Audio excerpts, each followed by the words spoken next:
जय माता की। आज मैं आपको सप्तशती में वर्णित तीसरा अध्याय बताने जा रही हूँ। सेनापतियों सहित महिषासुर का वध।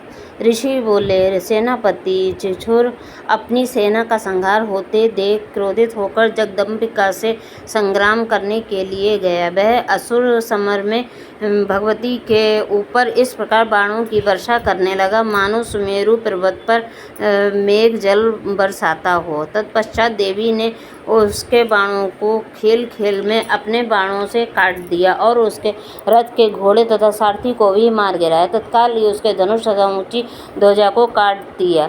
धनुष के कटते ही उसके शरीर में बाण से घाव कर दिया। धनुष, रथ, घोड़ा तथा सारथी के नष्ट हो जाने पर वह ढाल तलवार लेकर भगवती पर प्रहार करने को दौड़ा दी।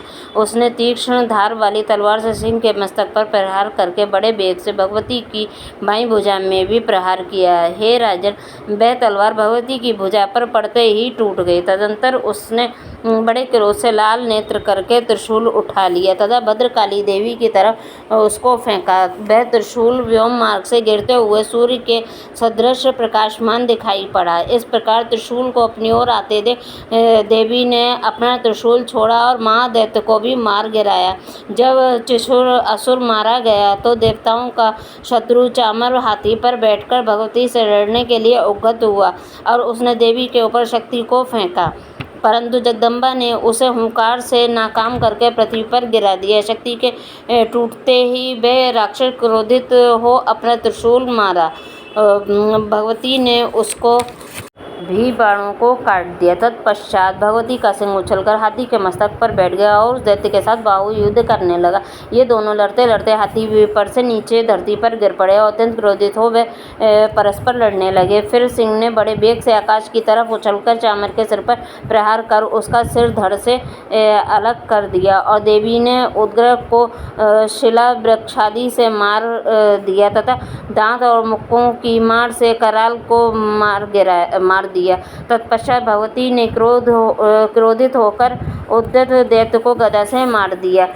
भिंदीपाल से बाष्प तथा गंधक और ताम्र को बाणों से मार डाला। 3 नेत्रों वाली भगवती ने गृग्रस्य और वीर और महाहनु को मार डाला। बिडाल का सिर तलवार से काट दिया। दुर्धर और दुर्मुख को बाणों से यमलोक पहुंचा दिया। इस प्रकार अपनी सेना की हार होते देख महिषासुर भैंसे का रूप बनाकर देवी के गणों को भय दिखाने लगा। किसी को थूथन से प्रहार करके, कुछ को खुरों से, कुछ को पूंछ की फटकार से, कुछ को सींगों की टक्कर से चोट मारने लगा। किसी को तेज दौड़कर, किसी को गर्जना करके, किसी को चक्कर देकर तथा किसी को श्वास की बाष्प से पृथ्वी पर पटकने लगा। इस प्रकार देवी के गणों की सेना के गिरते ही महिषासुर भगवती को मारने के लिए दौड़ा तो भगवती ने उस पर क्रोधित हो प्रहार करना चाहा। तब वह बलवान महिषासुर भी क्रोध करता हुआ धरती को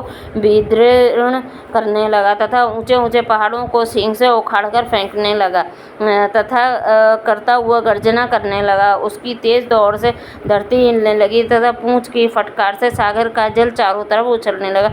सींग की चोट से मेघों के खंड खंड हो गए तथा श्वास की बाष्प से उड़े हुए सैकड़ों पर्वत आकाश के नीचे गिरने लगे। इस प्रकार क्रोधयुक्त महिषासुर को आता हुआ देखकर चंडिका ने देवी ने महिषासुर दैत्य को मारने के लिए क्रोध किया और भगवती ने पाश को फेंका। अब असुर उस पाश में बंध गया। पाश में बंधते ही उसने भैंसे का रूप त्याग दिया तथा शेर का रूप धारण कर लिया।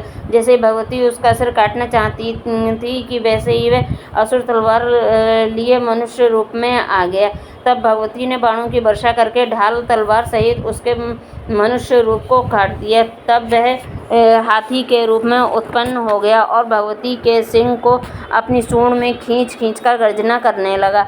तब भगवती ने खड्ग लेकर उसके सूंड को काट दिया। तदंतर वह महिषासुर फिर भैंसे का रूप धारण कर त्रिलोक में सभी चराचर मात्र को पहले की तरह कष्ट देने लगा।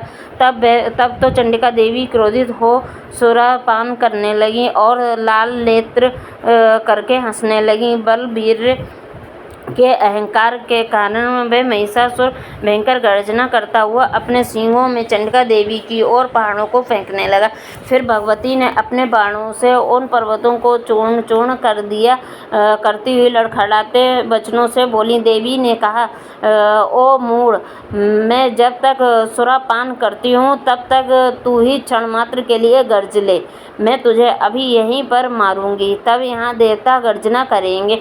ऋषि बोले। देवी इतना कहकर उस महासुर पर चढ़ बैठी और अपने पांव से दबाकर उसे त्रिशूल से मारने लगी। तब असुर भी देवी के पैरों के नीचे दबा हुआ अपना मुंह की तरफ से आधा बाहर की तरफ निकलने पाया था कि भगवती ने उसे अपने बल के पराक्रम से रोक दिया। आधा निकला हुआ महादैत्य जब भगवती से युद्ध करने लगा तो देवी ने अपनी तलवार से उसका सिर काट डाला। तदंतर हाहाकार करती हुई दैत्यों की सेना भाग खड़ी हुई, जिसे देख समस्त देवतागण भगवती देवी की प्रार्थना करने लगे और गंधर्व राज गुनगुनाने लगे तथा अप्सराएं नृत्य करने लगीं।